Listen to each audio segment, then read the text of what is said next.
Mentiras que te contaram sobre Jesus. Jesus nunca ressuscitou. E eu provei isso. Aliás, trouxe 15 provas completamente irrefutáveis. Tanto essas presentes na própria Bíblia, quanto aquelas históricas dentro dos estudos que são feitos. Pera aí, prometeu tudo e não entregou nada dentro dos estudos que são feitos. Isso não é argumento. Não mostra que estudos são feitos nem fontes bibliográficas.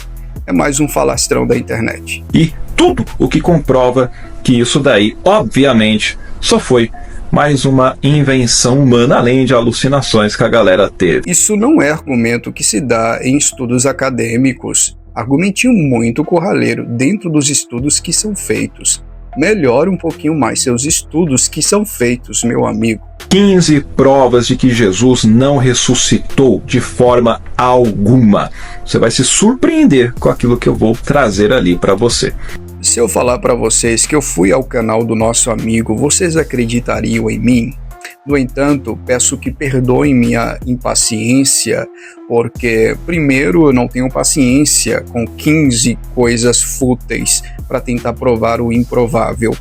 E também, um vídeo curto como esse não daria para refutar as pseudo 15 provas que ele oferece. No entanto, eu escolhi apenas duas primeiras. E detalhe muito importante, são tão fúteis os argumentos levantados por esse senhor que as duas primeiras são suficientes, porque se as duas primeiras são fúteis, imagina o restante das 15, os 15 argumentos ou 15 pseudo-provas que ele oferece. Então vamos lá. Se Jesus tivesse ressuscitado dos mortos, você não acha que o mínimo que o Espírito Santo podia fazer era contar a mesma história para todo mundo? Mas parece que o coitado estava meio bêbado na hora de inspirar os seus evangelistas, estava meio doidão, porque cada um escreveu uma versão diferente da ressurreição. Além da ignorância teológica, ainda bem sarcástico, não é mesmo? Então vamos lá. Os evangelhos não tinham por finalidade contar todos os detalhes sobre a ressurreição de Jesus de forma harmônica, de forma harmonizada, até porque a Bíblia não foi escrita como um livro de tese, um livro prova. A Bíblia não tem essa preocupação, a Bíblia foi escrita apenas para relatar o fato. Prova número 1. Quem foi ao túmulo depois da morte de Jesus? Em Mateus 28 diz que foram Maria Madalena e a outra Maria. Já em Marcos 16 muda, aí fala que foram Maria Madalena e Maria, mãe de Tiago, e Salomé. Só que em Lucas 24 diz que foram Maria Madalena, Joana, Maria, mãe de Tiago, e as outras que estavam com elas. Então, no mínimo 5 mulheres aí, né? Porque fala outras.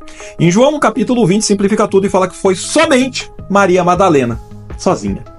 Na batalha contra céticos como esse rapaz aí do vídeo, toda tentativa teológica de argumentação será meio que vaga de certa forma quando a gente analisa a harmonização dos textos dos evangelhos, Mateus, Marcos, Lucas e João.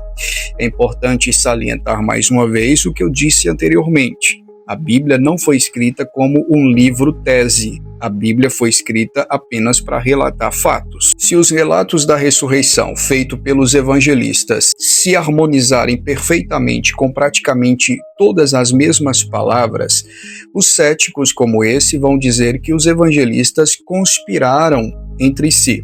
Se os relatos da ressurreição se diferenciam, eles vão dizer, tais céticos vão dizer, que os evangelistas estarão se contradizendo. Veja que é uma sinuca de bico, mas é muito simples a solução. Nós precisamos entender que cada um escreveu dentro do seu contexto histórico-cultural. Eu sempre comparo os 4 evangelhos como 4 homens subindo a mesma montanha. A montanha é a mesma, mas um sobe pela frente, outro atrás, outro na direita e outro na esquerda. Cada um vai ter uma perspectiva diferente, de um ângulo diferente da montanha que é a mesma, mas cada um terá uma visão diferente desta montanha. E tem mais, as possíveis diferenças não demonstram inconstância textual dentro da crítica textual, principalmente observando o texto grego, que eu acho que o nosso querido amigo aí não conhece sequer o texto grego do Novo Testamento para dar palpite, é apenas um palpiteiro. As diferenças, possíveis diferenças serão quantos anjos, quantas mulheres apareceram na tumba e assim sucessivamente, o que não mostra em nada e coloca nada em xeque. Prova número 2. Quantos anjos tinham no túmulo? Se é que eram anjos, não é? Porque Mateus 28 diz que era um anjo fora do túmulo. Marcos 16 coloca um jovem dentro do túmulo. Lucas 24 prefere 2 homens com roupas brilhantes. E João 20 joga 2 anjos sentados dentro do túmulo. Aquilo que eu acabei de explicar, anjo ou homem, não contradiz absolutamente nada, apenas complementa o texto. Uma mulher pode ter visto um anjo, outra pode ter visto 2 anjos. Cada evangelista vai contar de acordo com uma perspectiva diferente a mesma situação, o mesmo fato, o mesmo ocorrido.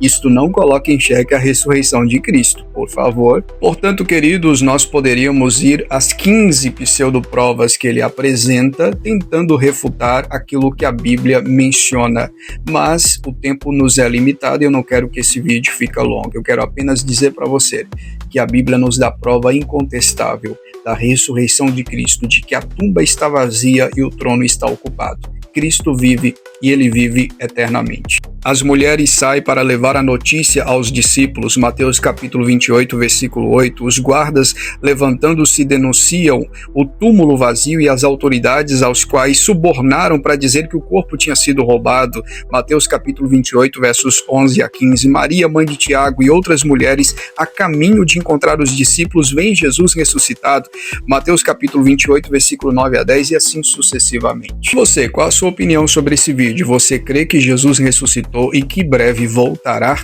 Diga aqui nos comentários. Não se esqueça de compartilhar com seus amigos. Um forte abraço.